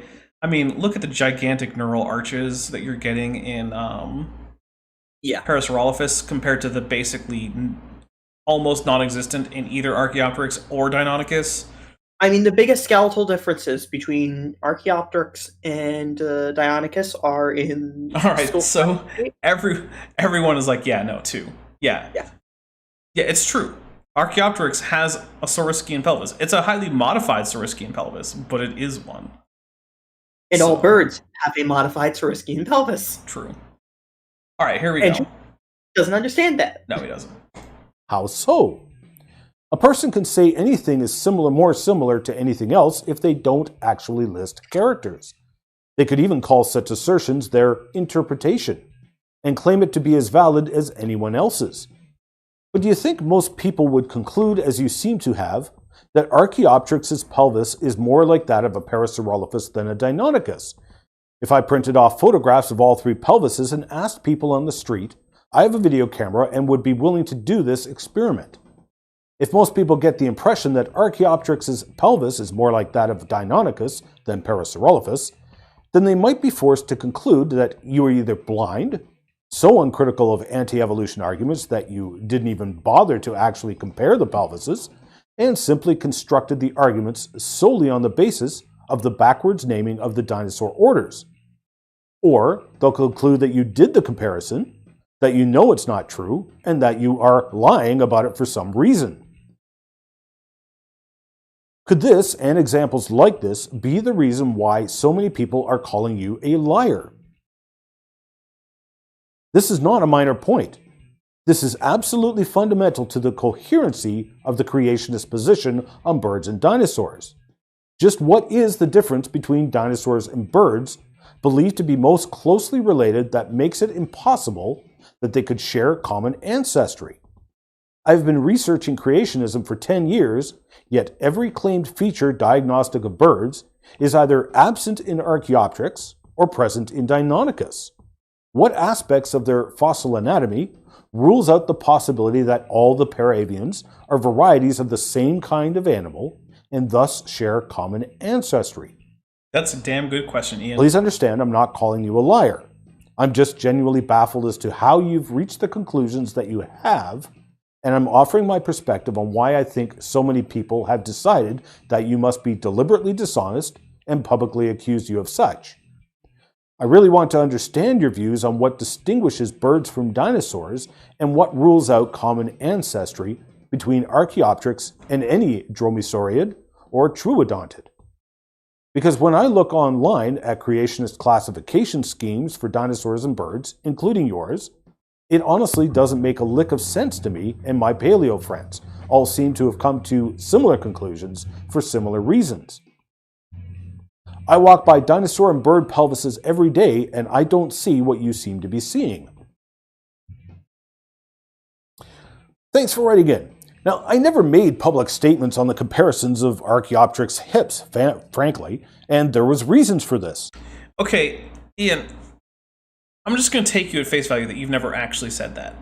But you continuously, in this very video, went on about how you should expect, because of the similarities in the hips, for birds to have evolved from Ornithischians. The only reason you would say that is if you think the things that you call birds, and you think Archaeopteryx is a bird, had hips more like Ornithischians. So you can say, oh, well, I never said that exact one thing, but everything you said in this, well, not everything you said, but much of what you said in this video makes it very hard to come to the conclusion that you think otherwise. So I'm hoping that he's not just going to be like, well, I didn't say that literally, so I can't stick it to me. Namely, it was irrelevant. The evolutionist camp doesn't know how relevant Archaeopteryx is. Yes, they If do. you're going to argue that birds evolved from dinosaurs, why are you arguing that they evolved from the Saurischians? Because of He literally just told you why. Because they're more similar in every way to Saurischians, and because every diagnostic feature that you find for birds either isn't present in Archaeopteryx, which means it's not a bird, even though creationists like to think it's a bird, or it's also found in Deinonychus, which means Deinonychus would have to be a bird, but creationists tend to think that it's a Saurischian dinosaur. That's why. It's like he didn't even read the letter. It's like we're dealing with Katie Wells all over again. Archaeopteryx? One particular specimen upon which you evolutionists cannot even agree upon interpretation. Wait. One specimen? What? Yeah, I was gonna let it pass, but yeah, there's more than one Archaeopteryx specimen there, Ian. Yeah, you know what? It's like Icarus said, Ian, here's how I avoid answering your mail. Yeah, basically. That's what this segment is. It's crazy. 12. 12 what? 12. Oh, 12 specimens. Yeah. 12 specimens. Yeah. That's a lot more than one. You could have just said one species. Except that it's two species. But you could have said one genus. Yeah. That Kevin Padian detailed in his Dinosauria book some 10 or more reasons why Archaeopteryx was a bird. Some evolutionists have suggested Archaeopteryx is a de-evolved bird. No. No one has said that because de-evolved isn't a thing. Yeah, maybe it is a secondarily flightless bird. Fine. Yeah, because we know birds can lose flight. We have modern examples of birds becoming flightless because they land on an island. Oh, hey, this population of birds is doing better on this island than they would be if they're flying at sea. Beach price is Just stay on here. this island and not fly. Beej, thank you for being here. Greetings to you, and she says a huge happy birthday. Thank you so much. I really appreciate that. It is nice to be getting so many awesome birthday wishes from my wonderful viewers, because you guys, it's like I said, the reason I'm doing this is because I want to spend my birthday with my viewers, because you guys are awesome. You guys are people who take time out of your day to listen to me yell at Ian Juby. Like, come on. Who else would I want to spend my birthday with? It evolved from an already flying bird, and Archaeopteryx lost its ability to fly. So if that were true, that means the flying birds were around even before Archaeopteryx, and long before the dinosaurs. No, if it were true, it would mean flying birds were around alongside Archaeopteryx, and not before the dinosaurs, because Archaeopteryx isn't present at the dawn of Dinosauria back in the Triassic. Oh yeah, well, when's Archaeopteryx come about again? Archaeopteryx is from, the Middle Jurassic, I think? Yeah. Yeah, not at all the beginning of dinosaurs. And also, Tornado and Junkyard also wishes me a happy birthday. Thank you very much, Tornado and Junkyard. Yeah, so we're looking like, for the Middle Jurassic, 174 million years ago at most. Yeah, basically, which isn't even close to the late Triassic. Yeah. You still have to go through all of the early Jurassic to get to the mid-Jurassic. Are you then building your evolution of flying birds using Archaeopteryx as a cornerstone? No, not really. A creature that apparently lost its ability to fly. It's not all that clear whether it lost its ability to fly or whether it evolved from a population of gliders who never actually had the ability to power flight, or even if perhaps it had limited ability of flight. However, the reason that Archaeopteryx provided some of the earliest evidence for dinosaurs and birds being connected in an evolutionary sense is because it was in fact predicted that an animal with certain reptile features might be found that also had certain avian features.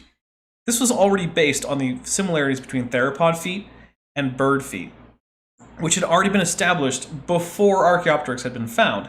Then, Darwin published On the Origin of Species, and a mechanism was found, and so a prediction was made that perhaps people might find a toothy-beaked, long bony-tailed, separated wing-fingered, bird-like animal with feathers, that maybe it could fly, or maybe it could fly badly. Oh, and hey, Eric Vertaler 98, or 92, sorry, numbers. Anyway, and then it was found, and it matched all of these diagnostic criteria for being a transitional fossil. Now, does that mean that it had to be the most primitive bird? Or the first bird? No. It's entirely reasonable to say that there may have been more derived birds at the same time as Archaeopteryx. That does not negate... Oh, hey, what's up, Paul? Oh, thank you very much, Apologia. I really appreciate that. And I'm going to say it, but it's not like it matters. If you haven't subscribed to Apologia, go check him out. He's got a lot of really cool stuff countering Ken Ham, Answers in Genesis, as well as some stuff tackling Eric Hovind. And Paul, I don't remember if you've done Kent Hovind, but if you like countering Kent Hovind, I do a lot of that on Tuesdays. So it's very nice to see you, man. Yeah. Paul actually was around last night when I was on movie night, and he tossed me a subscription, so it's very much apprecited. Well, it was Friday night. Was it Friday night? Okay, look, I haven't slept in 3 days or something crazy like that, so don't tell me what day it was. No, that's an exaggeration. In the past 3 days, I've slept 8 hours. So, there you go. I'm mixing up days. Okay, here we go. Let's get a little bit more Ian. Now, with all the topsy-turvy use of the data, you then turn around and say that what I'm saying doesn't make a lick of sense? Dude, come on. No, even if the data were topsy-turvy in the way you think, it still doesn't make what you're saying make sense, Ian. They're separate issues. You're just wrong about both of them. Regarding dinosaur hips, the only point that the BBCSM team and I were making was that if you're going to use homology as an argument, use it all. It has nothing to do with an attempt to rule out common ancestry. It is pointing out your cherry-picked homology arguments. But that was the whole point of the letter, is that it's not actually a very good homology argument because of the significant differences between the hips. Yeah, and Ian, you're being a hypocrite because you're cherry picking a single piece of an Ornithischian homology and using that to go toss rather smelly done at the evolution side. Oh, you almost While violated the swear ignoring the jar. rest of her homology. You almost violated that swear jar rule, didn't you? Yeah. Yeah. Like I say, we try to keep these PG-13, which actually I think one or two instances of that word are actually pretty okay with PG-13, but... Do you walk by hadrosaurs, ducks, and the duck-billed platypus every day? Why not say they are related? They all have duck bills. They don't, though. That's the thing. The rostrum of a duck-billed platypus is actually a collection of cartilage and flesh that extends from the maxilla and the premaxilla out in, from there, anteriorly. A duck's bill is actually a hard keratinized structure that grows on top of primarily the premaxilla and the anterior portion of the maxilla as well as the dentary. They're just not the same thing. It's... That's all I got. Nope. I wish I had alcohol. If you feel that is a weak argument, then you have precisely understood my point about how weak the homological argument is. Except that they're obviously not is it homological? They're not homologous. Homologous. God. Darn it, Ian, you're getting me mixed up with terms because you don't know the actual terms, which probably says something about why you shouldn't be talking about this. He's mass slaughtering our brain cells. I know, my goodness. Like, I feel like the alcohol might even protect my brain cells at this point. Yeah, you smell that? The smell of deep fried brain cells. Oh, man. So, in order for things to be homologous, now I can't even say it, homologous, they need to actually have an underlying structure that is similar. They can't just be superficially similar. That's the whole point of analogy. A duck's bill and a platypus's bill are somewhat analogous. They're not even very strongly analogous, but they're a little bit analogous. The reason they're not homologous is because they do not share the underlying anatomy. Unlike, say, a duck's rib cage and a platypus's rib cage, which do share a lot of the same underlying anatomy, and you could call them homologous. So here we go. Did you notice how the authors of this most recent paper of the Cretaceous bird never once mentioned Archaeopteryx? Why would they? Why not? I have given only some. Why would they? Archaeopteryx isn't important to that. Yeah. No one thinks that Archaeopteryx is the ancestor of modern birds. But that might not be true for the early Cretaceous bird. Okay. Some of the reasons they didn't.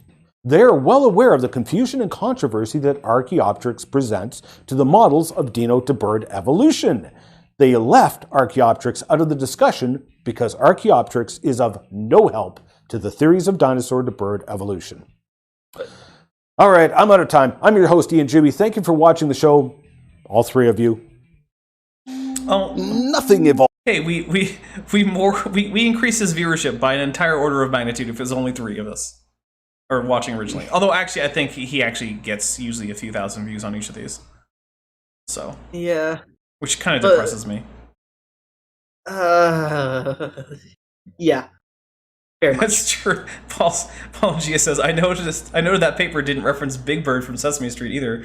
What are you hiding, evolutionists? It's a good question. I know. What are we hiding? Big Bird, obviously. Yes. The whole thing about Archaeopteryx there. How is Archaeopteryx relevant? Does Archaeopteryx have to be mentioned in every last paper about early birds? Yes, that's the new rule. No. Otherwise, Ian Juby will get cross. I'm sorry, but Archaeopteryx does not need to be mentioned in every last paper about paraves. Yeah, it's not the be-all and end-all of avian evolution science. It was the first early avian we found, but it's not the only one. Yeah. It's not even technically an avian, it's probably an avialan. Yeah. But here we go. Avialan.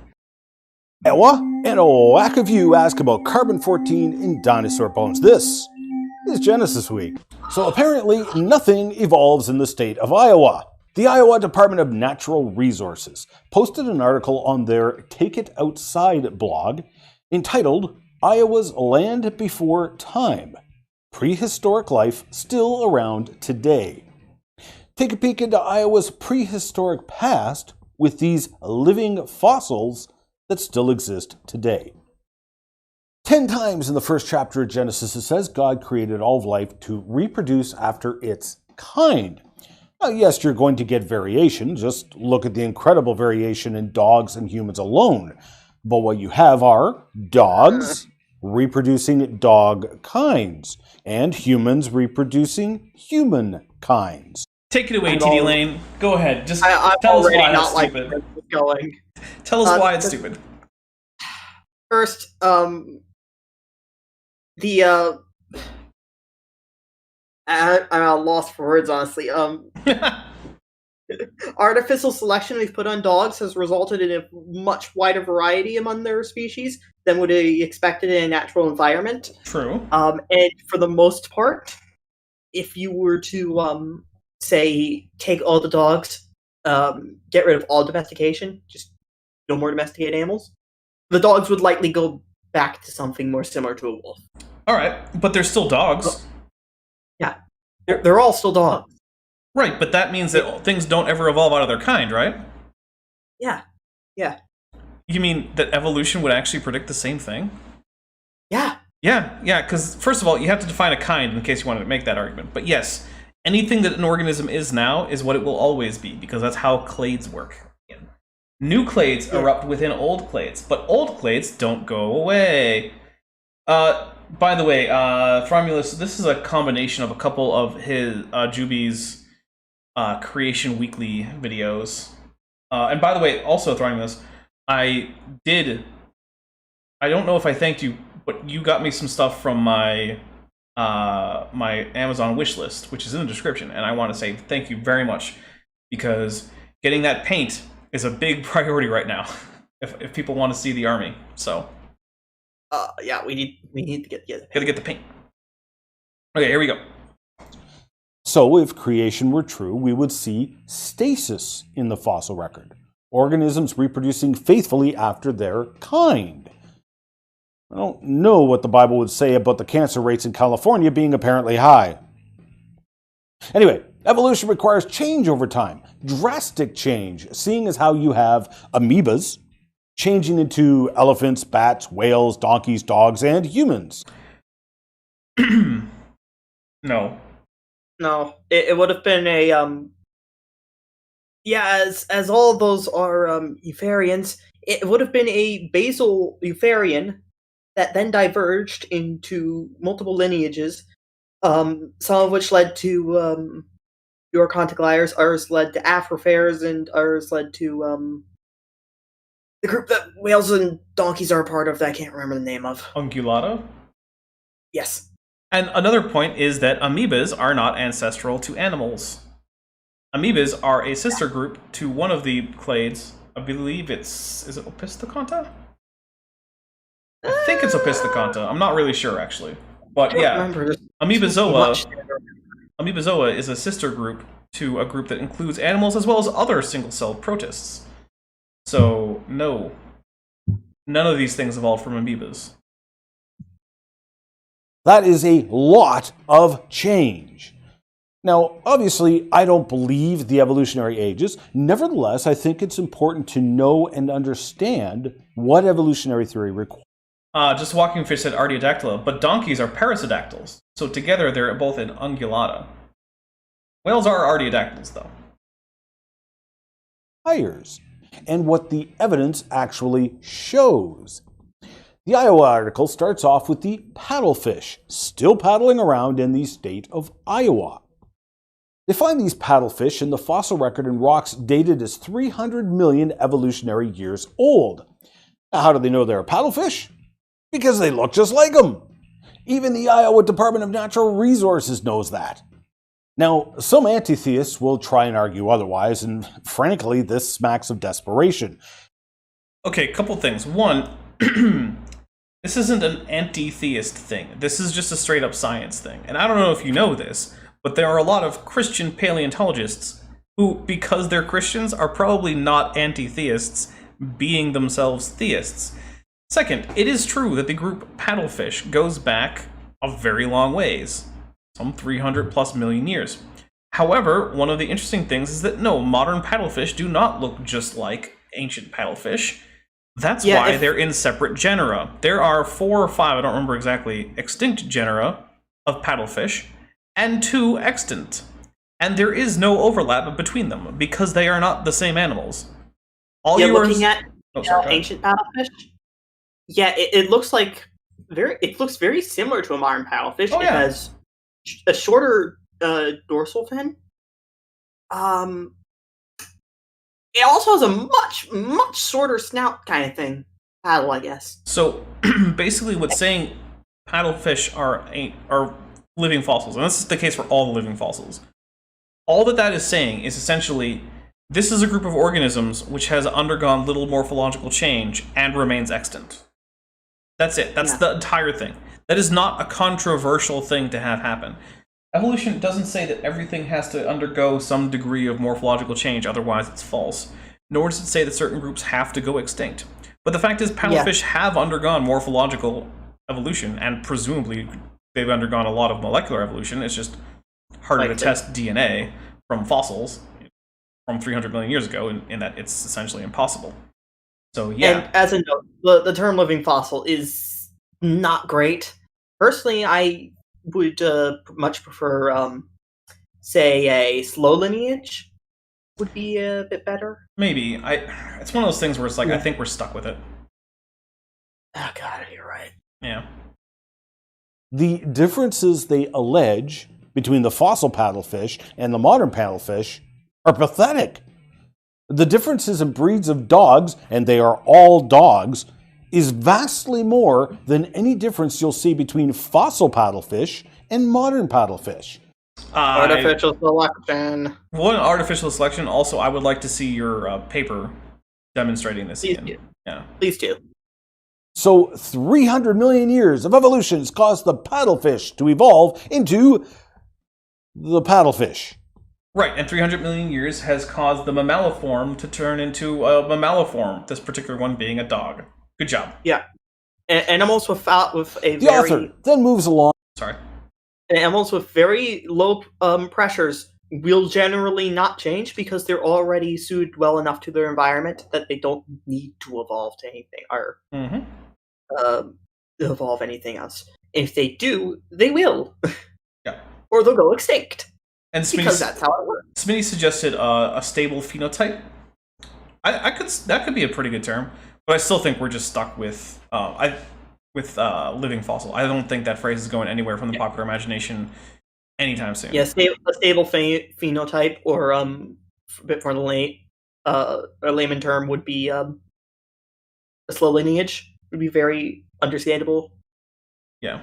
For creationists, especially, because I still think they don't know all the complex words. Yeah, it's annoying. Onto the chestnut lamprey. First appearing in the fossil record some 360 million evolutionary years ago, and lo and behold, here it is, still around, unchanged today in all its foot-long glory. All right. Well, first we have a $5 super chat from Thromulus. Thromulus says, "Why can't creationists get what kind eukaryote are?" Why can't creationists get what kind of eukaryote we are? Right. Sorry about that. We are unicorn, not pseudopods. I'll be honest, I think it's just because most people have heard the word amoeba, and so they just strawman evolution in a way that people won't have to ask, what's that? I honestly think that's... Don't Google foot-long glory, says Paul. Yes, don't. That will turn this stream very quickly from a PG-13 stream into something sufficiently highly rated to get it taken off of the internet. So here's actually the same arguments apply to lampreys. Like, modern lampreys are not morphologically identical to ancient lampreys. But here's one of the things I want to point out. A lot of times evolutionists will say things like, worms had to evolve into fish, and like, what's the halfway point? And this is the halfway point.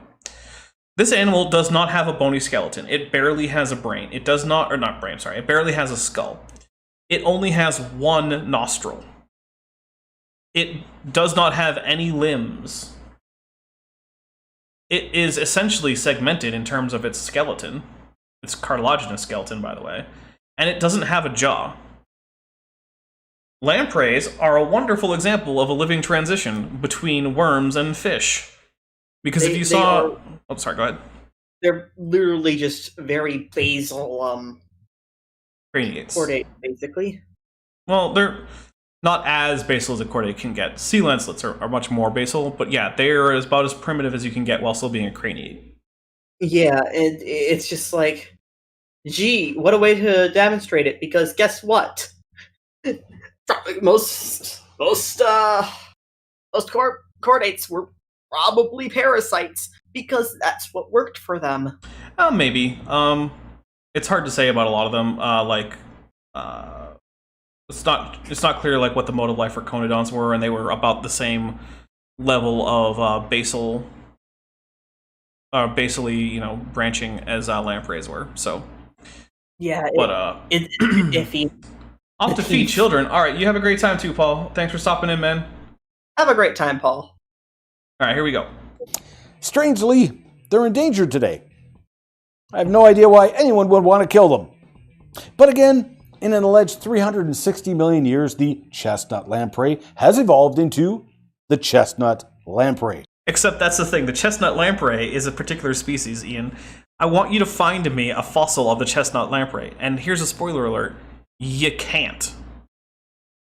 If you go back 400 million years ago to find a lamprey fossil, it won't be the chestnut lamprey. I guarantee you that. Moving along to the pallid sturgeon, otherwise known as the dinosaur fish, because it is dated to the time of the dinosaurs at 70 million evolutionary years. What's evolved? Nothing! Again, wrong, but I wanted to put this in here because every once in a while, creationists give these long lists of animals about which they lie, but it lets me highlight interesting things about the actual animals, okay? So, sturgeon and paddlefish both have a little quirk in common, which is to say that they do not start reproducing until they are fairly advanced in age, especially for fish. So both of them have to wait quite a while. Also, sturgeon are prized for their eggs and meat. And as a result of their slow reproduction and the degree of hunting that people are, putting on their populations, sturgeon populations worldwide are on the decline.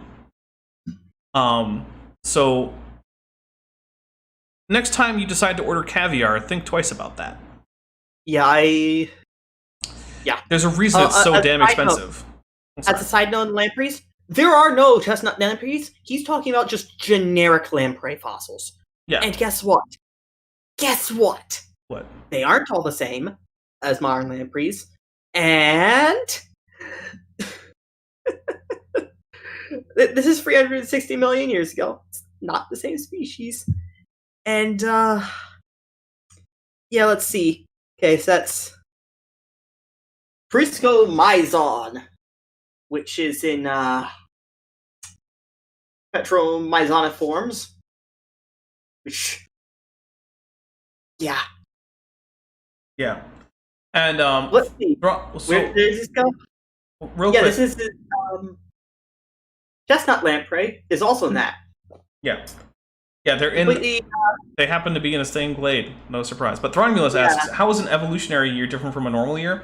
So he uses this as a shorthand way to say that this is how old the fossil is according to standard scientific dating methods. I get why he does it. It's less clunky than saying that entire phrase every time. So it's inaccurate, but I get why he does it.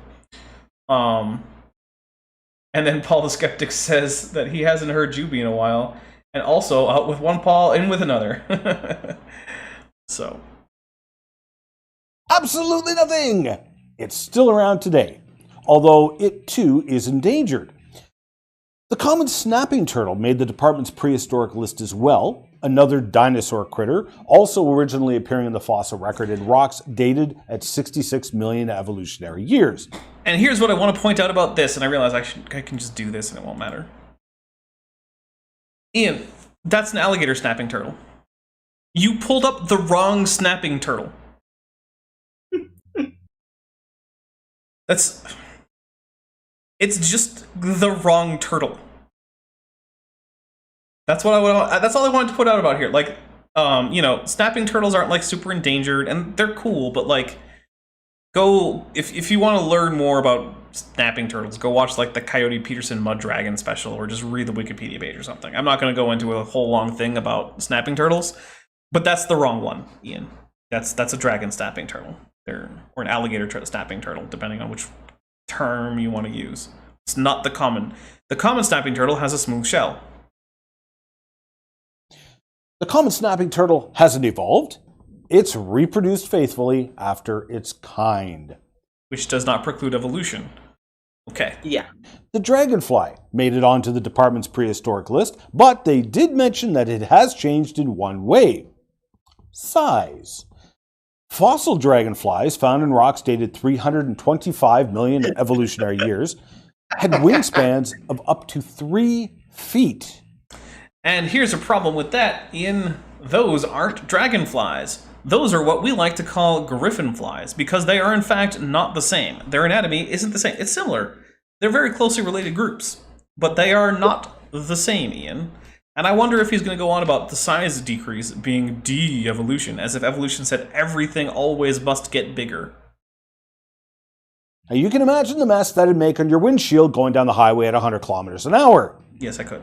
So, 325 million years of evolution has caused the dragonflies to evolve into smaller dragonflies.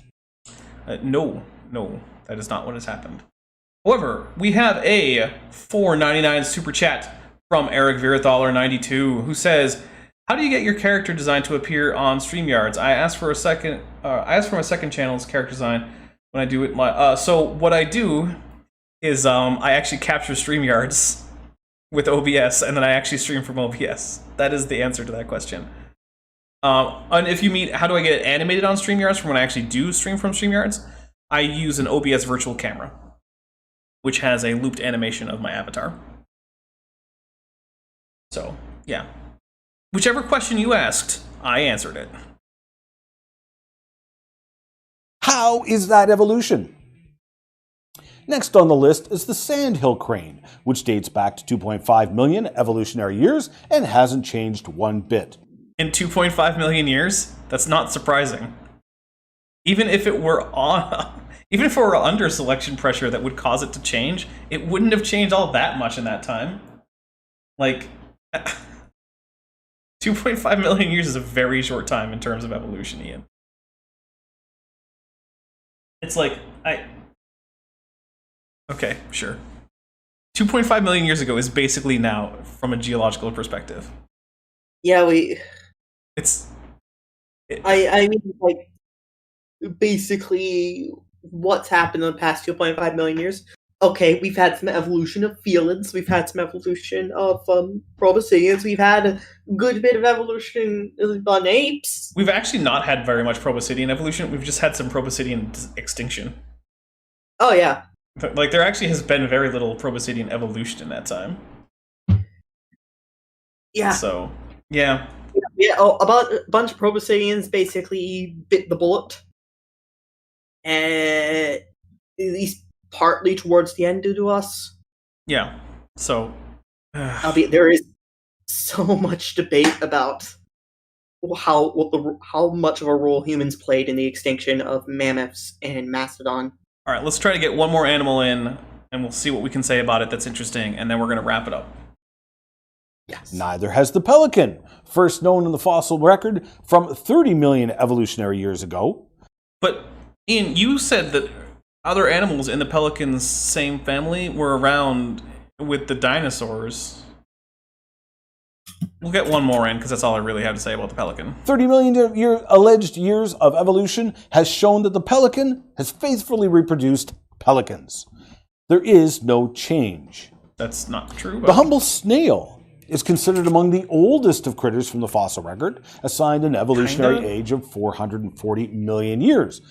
The blog author makes the interesting note that back then the snails crawled alone along the sea floor. Now, Why would they say that?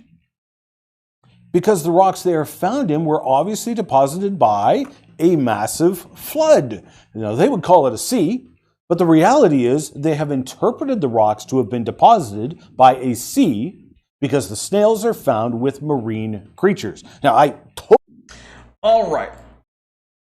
Snails are originally marine. That's all I have to say. Snails are originally marine. All mollusks are.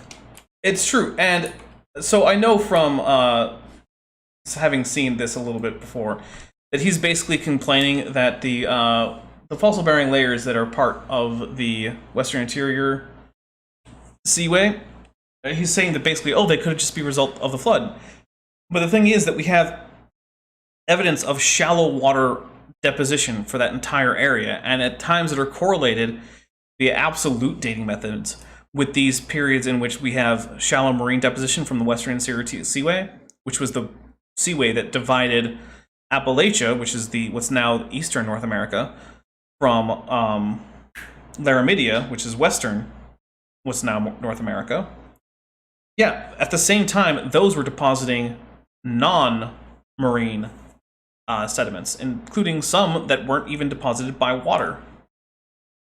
So there you go. So we actually know that these were not... One second. Let's see. We actually know that these were not just worldwide flood deposits. Like, it's not a... not really an option there. So yeah, I think we're going to wrap it up. Let's see. Quick channel news. We've got Kent with Bent 20-something, 30, I don't know.